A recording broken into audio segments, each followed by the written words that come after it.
gorgeous. I'm gorgeous. Thank you, baby. Can you pass me? No, that one. That rock. The one that you have in your hand. This one. This one. It's pretty. But we're not live until we're actually have people on here. But are we live? Are we live or no? Or no? Yeah, they are. Yay!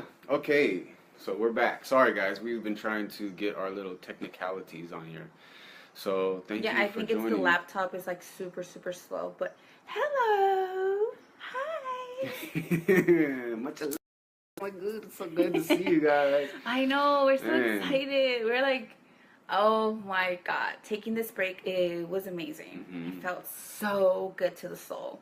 Phenomenal. Yes. So, okay, so I was saying something about consciousness. So this is the reason why I wanted to speak about this. Fragments of consciousness and light being blocked, because that happens naturally. Okay, good. What the hell's happening? All right, and we're back. Let's see if we can work it. Oh my god. Okay. All right. Okay. So, okay, so you guys, the other live video, I was talking about how the consciousness of ourselves stays like kind of harnessing itself in order to be prepared for the entering in the womb of the mother. And this is how we got to know about our child and how powerful she is. But since we already talked about that in our first live video, we're gonna go ahead and talk about what initially wanted to talk about, which is fragments of consciousness that are left behind in places, relationships, within your father, your mother, places that you were that you resided in when you were a child, elementary schools, high schools, just places in general. Because if you had a severe trauma, a painful trauma, something that happened to you that you couldn't process that pain, we are so intelligent, like our consciousness is so huge and vast. If it does not have that nourishment of being able to process what it's going through, it's going to be left behind, like a little piece of it. I'm not saying all of you, but like a little piece of it, that piece of it that didn't get that nourishment, if that makes any sense to you guys. So say for instance, you were going through something very, even in relationships, but I'll get into that in a little bit. Trauma like based torture or something. You were molested, something happened to you sexually or physically. Even verbal abuse to a child is very, very severe. Okay? So part of its little consciousness is going to be left behind in those places. And it's going to be left behind in the energy of the mother or the father. And from this place, we get pulled. And this is why we can't raise our vibration. A lot of people can raise their vibration because there is always a pull of energy. So I want you to imagine something. So, okay, so for instance, let's say, can you hold this real quick? So this is you and the first level of your purity or your pure frequency, right? So this is where you existed in your relationship with your mother and your father in elementary school, or the places that you resided on, like say an apartment complex or house or whatever. If something happened to you in any of that part, so even as you start to grow older, I want you to imagine these strings that are going to be attached to this part, this fragment that was left behind, say for instance in the middle of this part, right? So this energy cord gets stuck to your now conscious adult self, right?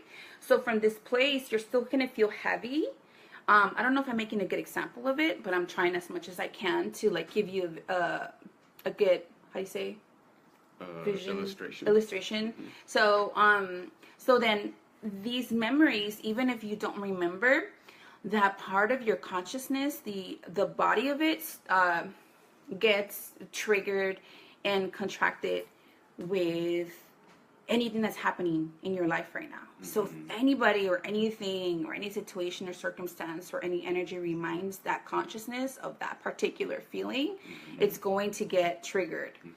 And this is why I've said it many times, even when it's hard for me, believe me, triggers are a blessing, no matter how they come in. Like, they can come in the most prettiest little packet, right? And it's beautiful because it's like, oh, there's this pretty packet and it's showing me what I need to heal, right? And there's like this big bowl and flowers and it's beautiful, right? And it's cool. But sometimes when our egos are really strong and we are in denial of what needs to be healed or looked at, you're going to have your higher self that goes up into the ethers and asks for anybody to assist it, right? So your higher self goes up into the ethers and it's like, hey guys, okay, my lower consciousness self is really trapped in the ego and I need someone here and that can be a little bit closer to my body, my physical body. It can be your mom, or your siblings, or even a neighbor, or a freaking person at the freaking grocery stores, to trigger that part of your emotion that is asking to be healed, right? So at the moment when we're getting hit by a trigger, we don't appreciate it. It's unless you're super conscious. It's uncomfortable. And even when you're super conscious, you're still uncomfortable. Yeah. And it's like, it's beautiful when you are conscious, because that's what a spiritual warrior is to me, is to be conscious of the fact that you're getting triggered. It's uncomfortable. It's pulling this feeling that you have avoided for years and years and years. And okay, here it is, when I was 9 years old, so when happened, and it makes me feel anxious, it makes me feel unworthy, whatever it is that's not a quote unquote good feeling, right? So when those kinds of things happen, when you're a spiritual warrior and you're coming in, you're like, I'm going to do this. I'm here to heal myself and be whole again, make myself not fragmented by healing those cracks that are in your consciousness. So when it comes up, it's like, oh yes, thank you. Now I can reintegrate that energy that was left behind, that was fragmented. So when it comes up, then you do what you need to do to transmute it, and you bring yourself, you erase those cracks, you heal those cracks in your consciousness, and then all of a sudden, what happens, you feel a full abundance of energy. You become whole. You become whole. You become complete. And I was speaking to one of my soul sisters the other day about this. The loneliness, the subject, or the subject of being lonely came up, right? And I said, we are only lonely because we don't feel complete. So we're only lonely because we're not connected to ourselves. So we're only lonely and needing of friendship because there's a friendship missing within yourself. That's right. So making yourself the priority, making yourself the priority of finding that friend within you, that best friend, that lover, and that romantic relationship, it needs to start with you first. Because that need, that want, that craving, that it becomes an obsession. And say, for instance, you're always telling yourself, I'm so alone, and you're needing connection all the time with someone. That is because your inner child's asking for that connection, or your true divine self is asking to look at me, right? So it's like you feel this urge, and it's like, I need to be with someone, right? So if you want that outside of you, that's because you're missing it inside of you. Right. So. And you can never get the full gratification by going outside. Like, those people will be there to mirror back to you the things that you need to see for yourself to heal, so you can love yourself that way, so you can love somebody in a relationship. But if you don't heal that part in yourself, then you're always reaching. You can be in relationship after relationship, but if you don't address what's inside, then you're going to be reaching outside of yourself for something that you'll never obtain. The thirst and the hunger for that is going to be infinite until you go and see what's actually trying to show you. Right, exactly. Yeah, you're thirsty. It's true. It's like you're like thirsty. But going back to the fragments of consciousness, It's a beautiful thing that you get to really understand in the inner knowing of it, like what it really means to be like fragmented, because you can start to put all the pieces together. And then it becomes very entertaining. This is where love for oneself starts. This is where friendship starts. This is where like you no longer feel lonely. You no longer feel the need to like be attached to someone or something, because you're like so into yourself and you're like, dude, I have like this fucking nice treasure to look within myself. Like I have so many little pieces of myself that I have to go hunt for, right? And it's a beautiful feeling. So I was talking to my soul sister about that. It's a client soul sister, and once you are complete, you're no longer needing that, and then automatically from that place, you are meeting people that are also complete within themselves, and they also don't want to feed off you, or they don't want that codependency, which is something beautiful that everyone should have. Because the new earth is going to be about that. It's going to be about meeting masters upon masters. But mastery doesn't come unless you actually work for it. So you have to put your energy and intention and dedication and work, right? So fragments are parts of yourself. If you were lived in trauma, even in relationships, a lot of people think, oh, it's over now, it's my ex, it's done. No. If you live through trauma... Yeah, if you've lived through trauma with an ex, like say verbal abuse, mental abuse, any type of abuse that contracted your energetic centers, guess what? You left a fragment of yourself. Your consciousness is left there. So this is why you still live in fear or abandonment. And if you even had abandonment issues with your mother and father, you are leaving more of yourself behind. Because if there's no processing of those emotions, like real honest processing of your emotions, you leave these little pieces of yourself, your beautiful self, left behind because someone found you unworthy. So then you believe that you're unworthy at some level of your consciousness. You agree to that, so you left it behind. And when you start to claim back yourself, you start to really understand that you are it. You are what you've been looking for. But until then, you're always going to want that satisfaction or that need, that temporary fix from someone else, because you're lost. You're still like fragmented. And this is why we are searching for something, because those little parts of us are left behind. Especially, I work with a lot of clients that go through sexual abuse, verbal abuse, physical abuse when they were children, and those parts of their consciousness, why they can't even remember, is because they're left there and they're like living in trauma, and they are that energy, it pulls on that conscious self now, that pulls on the conscious self and gives them anxiety. And then they're like, why am I feeling anxiety? They don't really have, like, say for instance, well, I don't really have like an issue in my life now where I should be feeling anxious, and so everything is cool around my life right now. Why am I feeling anxiety? Right. Or why am I feeling lonely? Or why am I feeling depressed or sad? And the reason why is because there's these, deep beneath the surface, or way deep in the consciousness, there is this trauma, this ball of pain or contraction that keeps doing this to them, right, energetically. So their consciousness keeps making them feel like something is wrong, because there is in the memory of it, right? So in the memory of it, there is something wrong. So no, you have to go back there and get that fragment piece of yourself and nourish it and love it and bring it back to its wholeness. And everything that they never gave to you, you have to give it to yourself, because when we're born here, we are very self-contained with our energy, and we know how beautiful life is and how beautiful everything looks, and like everything is like super vibrant when we're small, and that's why we're so curious, and like, but we also from that place need someone to nourish that light that is in us. And that's why we depend on our mommy and our daddy to ignite and motivate that light, to keep motivating it. Like, yes, you're beautiful. Yes, you're worth it. Yes, you are so powerful. Yes, my love. And then that they have to give you that nourishment so that you can keep like blooming like a flower, because you are a flower. Everyone is a flower. Every single person that's a human is a beautiful flower that needs to be blossomed, right? And so it just needs someone to really, really come from the heart and confirm that.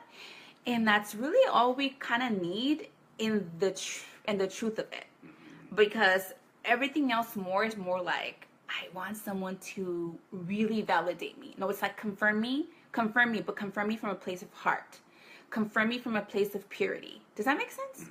So it's like, you know what I mean? Like confirming you, but like from a place of like, I really truly believe in you, and there's no doubt in my being of who you are, and this is who you are. And as soon as your true divine self sees that reflection, it goes, oh, I remember. Thank you. Yes. Oh, thank you. Yes. So that's what you do in your sessions. Yeah. You know, like you remind, you go past all the fragmented adult pieces of the person, and you go to the core. And it's like this nurturing energy that you bring. It's beautiful. I love to watch it. Confirmation. That brings like this feeling of, yes, all the fragments that and doubt and fear and self-loathing and all those things, those are just illusions based on a belief system that's in the mind. And you speak right directly to the child, like, it's okay, you know, I love you. You are an amazing being. And the person actually, even if they are extremely strong in their mind, will start to feel that actual alchemization that happens. Is alchemization a word? That alchemy that happens. Yeah. No. Yeah. But I really wanted to get into the signs of fragments, like how the fragmentation and light that's being blocked, because we are light beings. Not that's who we truly are. Our core is light. Our core is the spectrum of the rainbow. We're rainbows. We are rainbows. So that's how rainbows come out, and they tell us, look, this is who you truly are. But we are programmed to see rainbows as something that is separate from us, and that's not really who we are. And it's a beautiful rainbow, and we're like, oh, look at the beautiful rainbow, and we don't really believe that that's who we are, but that is who we truly are. Our 7 chakras like really let us know that that's who we are, because they have all those colors, right? So, the light that's being blocked is being blocked because of something said. Someone said this to me when I was a little girl, so you went, ugh, right? So what happens to your energetic centers? They closed up. And when they close up, there's this light that's being suppressed, this light that's being hindered, that's not being expanded, and it's not being emanating out.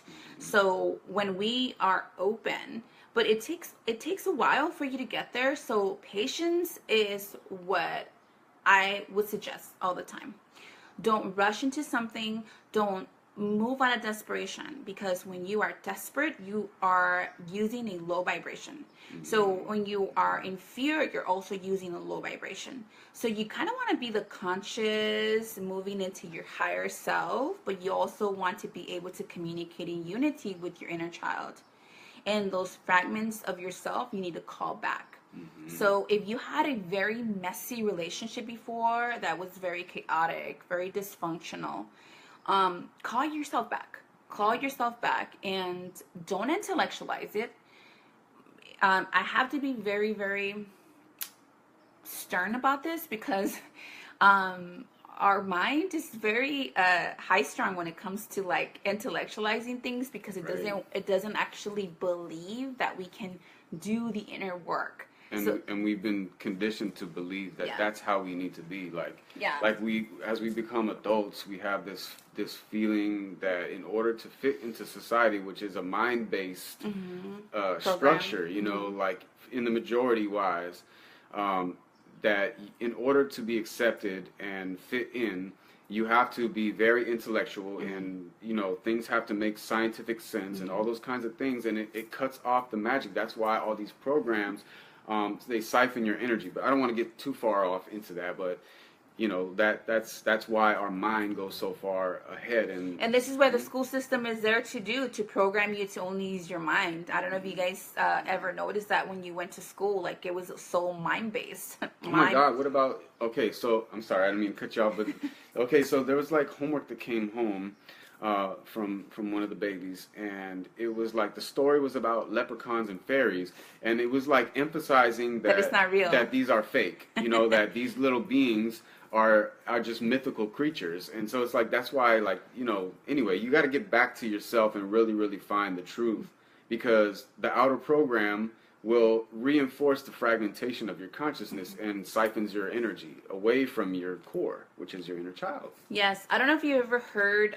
Well, in my you know, I'm Mexican. My mom, I don't really say I'm Mexican all the time, but she would always, in her tradition, it's like when you will go to the beach. She said because her child is so open and so vulnerable and so sensitive to energies that it can be left behind in the ocean, because the ocean is super, super powerful.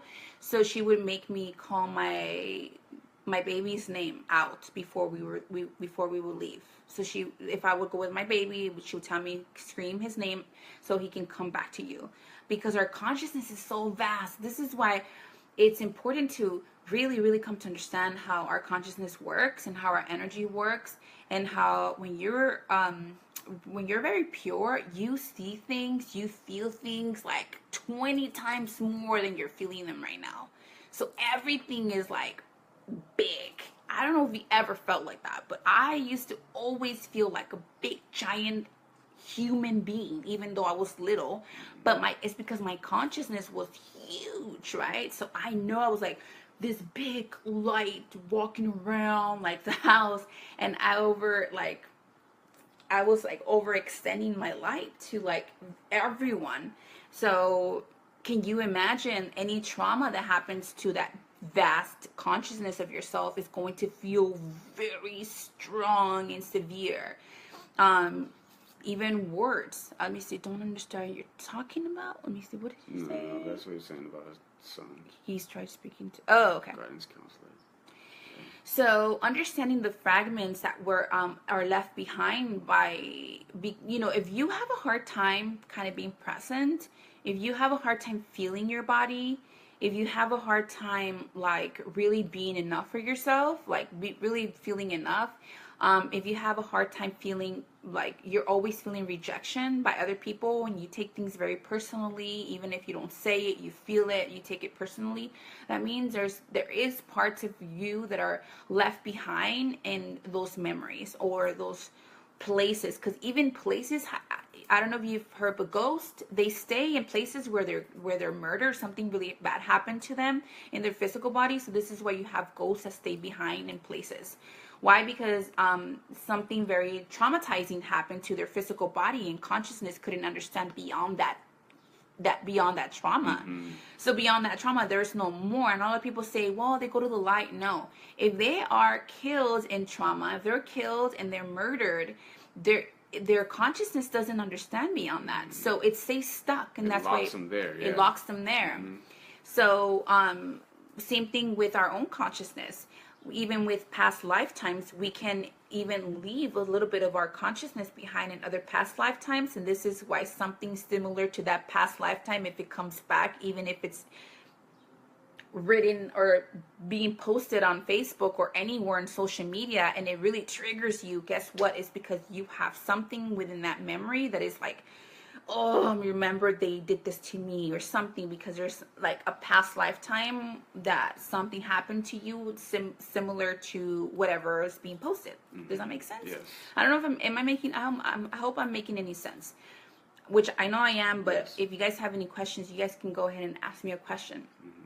So what do you feel? Do you mind if I give an illustration? Because go ahead. I have this visualization of like how our consciousness is. Okay, so if you imagine our consciousness as a sphere, like a ball, an energetic sphere. So when our energy is pure, which is when we're pure when we're born, then our energy goes along and we have experiences going through this world. And when you're traumatized, your energy gets cracked, so to say. So there's a crack in the mm-hmm. sphere of your energy. Mm-hmm. And then that crack creates a fragmentation, a separation mm-hmm. within the sphere. You're always whole. You're always a sphere, a full energetic sphere, but within the sphere of your consciousness, you are fragmented. So your energy is not harmonious all within itself. And it creates lines of separation within yourself because you're trying to protect yourself from the trauma that has created that crack within your sphere. So when the crack happens within your sphere, the energy is being siphoned off to that person or situation that has caused that trauma, and your energy starts to, your light starts to dim down. And so the more and more you get traumatized, the more cracks there are that create a separation within the sphere of your consciousness. So when you recognize that and you're like, okay, I want to heal myself. So you go back in and you do it through this very little center node of your energy, of your sphere, is the inner child. Right? So when your inner child is talked to, it can automatically heal all those cracks depending on how you deal with those angles. So you bring a certain memory up, and those cracks can be healed, and it unifies your energy within that sphere of your consciousness. So that's all. I just wanted to and know that the mind is always going to rush you to do something. So like it can heal, right? But you have to understand something. If you are intellectualizing it, if you intellectualize the healing process, you're not going to heal.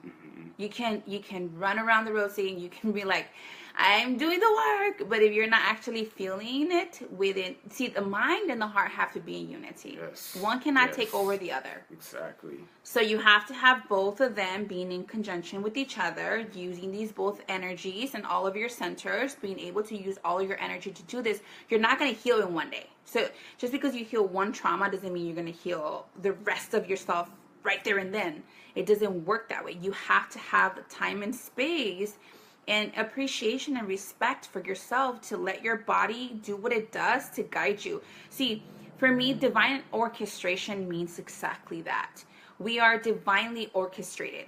When we sign a contract to assist Mother Earth, when we sign a contract to assist each other in this healing process, we become part of that divine orchestration. So we're going to, even if sometimes we don't feel in harmony with that, guess what? Your higher self is because you made an agreement, right? You said, okay, before I enter this realm, I want to do this. And then your higher self's going to say, all right, well, you're going to be under amnesia. So are you okay? Because in this realm, it's free will, right? So in those, we have to understand the universal laws. And to understand the universal law, there has to be an agreement, right? And this is why we even get stuck sometimes too in relationships or in energetic cords, because we ourselves say we agreed. We agreed to that siphoning of energy, right? Even with our parents. So we agree because we looked up to them. Of course, we're innocent, we're pure, but we agree at some level of consciousness. So your higher self is going to say, for instance, okay, I am going to send a couple of these people in your life to help you see where you're still not complete within me, higher self, where you're still missing that connection with me. So little by little, when you start with the intention to put your energy into something, you create a ripple effect. Yes, it starts to get into the core of healing, like you said, like all these different, but it takes time, and it also takes dedication and silence. The mind, a lot of times the mind wants to hijack the healing process, and it just doesn't allow it to do the work within the heart. And it pushes the heart against the side. Like, no, you can't do it, heart. You're going to lose control. So there has to be this training and initiation within the mind and the heart that you guys can both be in conjunction with the work, because then you're going to be at war with each other. Does that make sense? And then you're not self-honest either. When you're not self-honest with yourself, that's when the manipulation can get you the most, as far as like the spiritual ego is the one that's the most tricky, because it loves to hijack the healing process. Like I can break stuff down all day about how it looks, and because I get visions like that and I can understand things, but my love here is an expert at the feeling nature of it. So like you have to have that feeling aspect of it, because the ego loves to mimic things, even mimic feelings. Like You can think you're feeling something. Think about it. I'm thinking that I'm feeling something. No, but you can't think you're feeling something. You have to feel it through your totality, through the whole sphere of your being. Otherwise, you're just fooling yourself, and you're like drawing yourself into this big labyrinth, thinking that you're healing something, but you're not. So with the signs of fragmentation is the dissociation of yourself now, the dissociation of not accepting competitiveness, envy, jealousy, fear, fear of certain things, not really doing things out of like obligation and pressure, and all those are signs of dissociation, because when you are like more present, you can actually really want to do things because it really feels good to you and your body and your emotions. I'm like, well, this really feels good to me, and you're not doing it because you want to fit in somehow, in some way. So a part of your inner child is still traumatized and fitting in, so you're going to want to fit in all the time, right? So you like just being self-honest with yourself, like write down a few tips that I can give you. Get a notebook, write down parts that you do remember. People come to me because they don't remember sometimes, so they want me to go in there and scan their memories, and then when I bring up the memory, they're like, oh my god, I remember, right? But some people, maybe they're really good at remembering. Maybe you do remember some of your childhood. We'll start with that. Write down what it is that happened with your fragments of yourself. And then make sure, this is what I tell my clients that are getting readings, make sure that you're feeling the memory, that you're not just thinking it. Because it's like watching a movie, right? You're watching a movie and you're like, oh yeah, this cool movie, whatever. But when you're feeling the movie, what happens? You cry. You're excited, yeah. Yeah, it makes you happy. You get really into it. You feel your emotions, and this is a lot of times the reason why people they make movies, like really scary movies, because they want to defragment you. Does that make sense? No, so they want to fragment you. Fragment you. Yeah. Fragment you. So they want to scatter you in your consciousness so that you can, in some level of energy, give your power away, because you're like going to be in fear. And this is why I don't watch scary movies at all. Like, I don't need to do that for my consciousness. So, and then your energy gets contracted. So even any type of porn, any movies that are going to take away from you, they're going to scatter your consciousness. And this is why you're not completely present in your relationships. A lot of men that have a problem with watching porn, or they're very sexually distorted, they're fragmented. That's why they can't be very present with their women. That's why they can't be very present in their sexual, how do you say, intercourse? Their sexual intercourse and intimacy, because they're missing that part of themselves. It's not because they don't love the woman, or it's just that they're not there completely with self. So they're like lost in their mind, and there's like the thought goes this way, and then the other thought goes that way. So they're like all these different pieces of themselves are like going all these different directions. This is what it means to be fragmented. Like you're scattered everywhere. You're not like completely here. And also suppression of the pineal gland, also that's where it begins. Like fluoride and calcifying the pineal gland, it was the best way to keep us locked in and then fragmented. So they can use that, because the pineal gland, when it's open and it's very healthy, it's the crown. It's the crown. So it actually connects to the universe and the sun, right? So the sun can actually help us heal, but if our pineal gland and our centers are blocked, it can't really enter. So this is why it hurts us. Like, this is why the sun hurts us.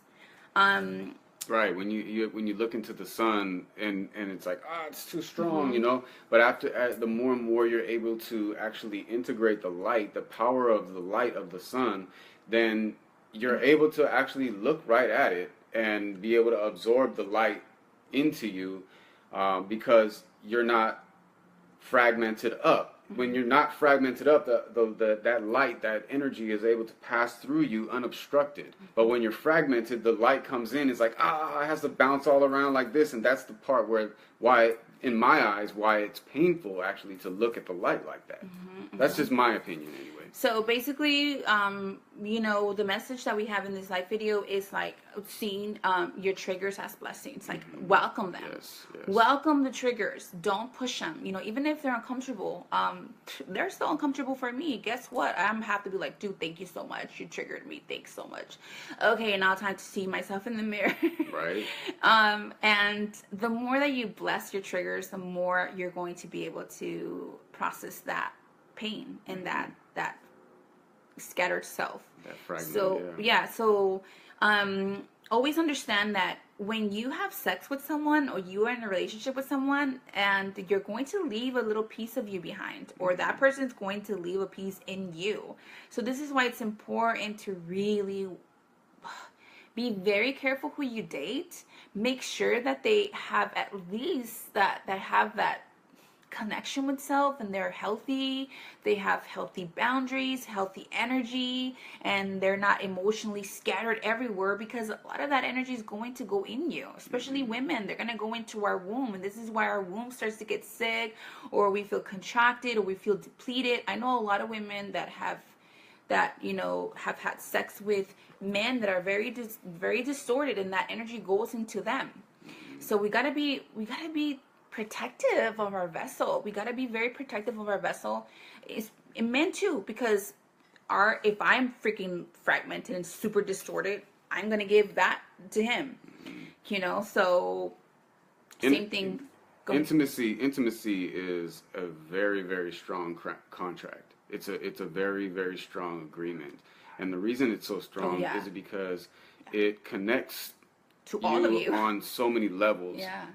It's like, well, somebody asked, about how our chakras relate to the sphere of our being. Well, our chakras operate in the same fashion as the totality of the sphere of our being. So we have one huge sphere that is the totality of our being. Then we have 7 smaller spheres, and then we have smaller spheres that are continuously doing the same thing. And so when you have fragmentation, intimacy would have to do with your sacral. So it would be affected on your sacral level, which would affect your creativity. It would affect your joy. It would affect your expression. All those kinds of things. And then and your other chakras represent different kinds of expression also. So when you are traumatized in a certain kind of way, it affects your specific chakra in a certain more impactful way, if that makes sense. No, yes. Right? So, because it's all connected. It's all connected, and it's moving energy, and it's like flowing through your body. So taking care of our vessel, that means that it's taking care of our energy. Being more conscious of who you're dating, being more conscious of who you're spending your time with, being more conscious of what you eat, of course, of what you're how your energy's feeling, being conscious of that. We share our stuff for more conscious people, because I really feel that people that are not conscious and not really conscious of their energy are not going to really understand what you're talking about. They're going to have a hard time understanding what energy means. They're going to have a hard time understanding, raising your vibration. What does that mean? Becoming whole, becoming complete. What does trigger mean? So, for us, like, this is why we missed being on Facebook, because it's like, I miss my soul family. Like, I miss sharing knowledge and wisdom and information to the people that are grateful, that are appreciative, that do want this for themselves as much as we want it, because we're here to ascend. We're here to ascend to our true self, because it's not even about, it is about the whole collective, but there's people that are not going to ascend in this lifetime, and there's nothing that we can do about that. We need to focus on ourselves, because when we focus on ourselves, we can project that beautiful world that we are creating within our energy. All of us, we're creating and we're projecting that out, and we are showing everybody else, look at this is how I'm creating my world, and somebody else is doing the same thing, right? And we're all participating to move this energy out, the energy that we don't want to see in this world.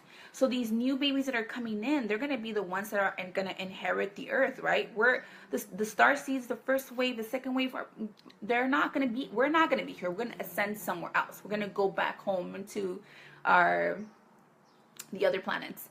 So this is why it's time for us to really focus on the mission. And the mission is always going to be you. The mission is going to be you, even if you're in a twin flame relationship. So twin flame relationships are just there to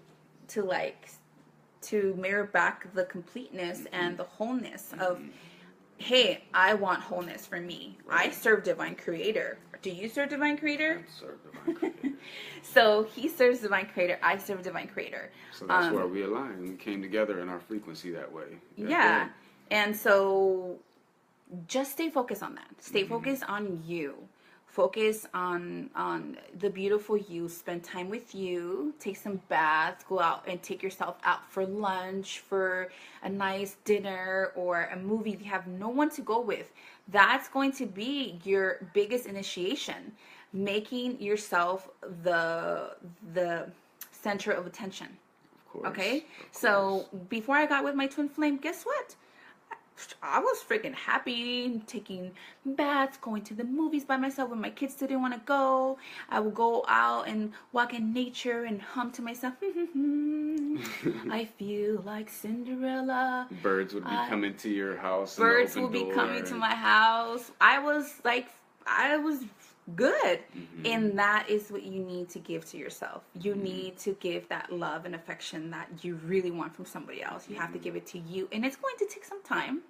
And this is why you have beautiful people that are going to remind you of how amazing you are. You have me, you have my twin flame, and other people that are assisting you in some way, shape, or form. They're all reflecting back to you how amazing you truly are, and that if you are fragmented, that you need to take some time alone, without the noise, without relationships, without all of this stuff that that keep you from running away and looking at yourself. You need to push these stuff away to really get to know thyself. So it's not going to go away. People that are here to ascend, those are the people that are going to keep getting pushed. And sometimes it's going to be very uncomfortable. These energies are going to make you uncomfortable because you still have a lot to heal, a lot to clear out. So if you're having a hard time, I feel that intention is such a huge aspect of of how we want to move forward within our consciousness. With our intention, if you keep this at the forefront, my intention is to love myself in every moment through the entire day, entire night.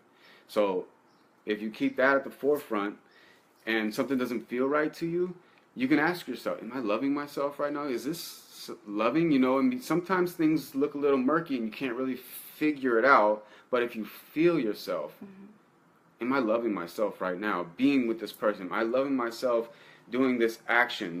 What is it that is going to make me really, really feel that love for myself? And if something is out of alignment with having that love for yourself, something to look at. Then it's something to look at and maybe have a little different move. I'm going to change this behavior because I've noticed that this behavior that I've been doing for years, it's not loving myself, and I don't want to feel this way anymore. Yeah. Also, since we've been gone from Facebook, I know there. Of course, we've heard news about World War III and all that, and I really just want to give you a tip. You need to tap out of that illusion. It's not real. Even if it became the most realist thing, guess what? You have to, this is where you test yourself. This is where you train yourself. This is why you came here to do. You came here to train yourself within the whole chaos around you, that you can rebirth a new world through your energy. This is why we're here. We're here to birth it out. We're not here to ask for permission. Wait, let me ask for permission because that World War III is coming. Fuck that.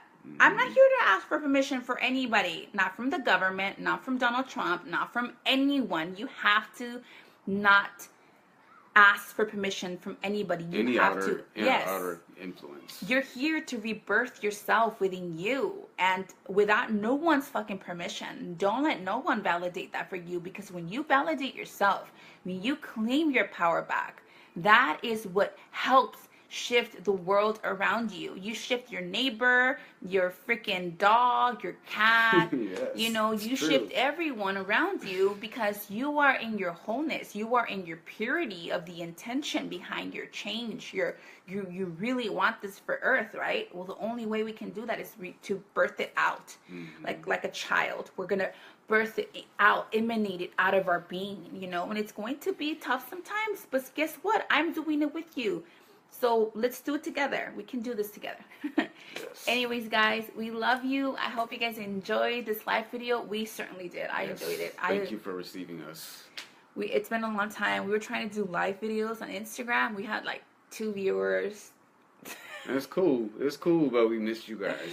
You know, that's the truth. Yeah, and you know, I went away because there was some fear behind that, and higher self just said you need to go back, you know, and you had a good time, a good break, and it felt so good to my body, and we're expecting, and it feels really good, and yeah, that's all we have to say about that. We're sending you love, blessings, and we're cheering for you. Yes. Always. Yes. Always. Bye, guys.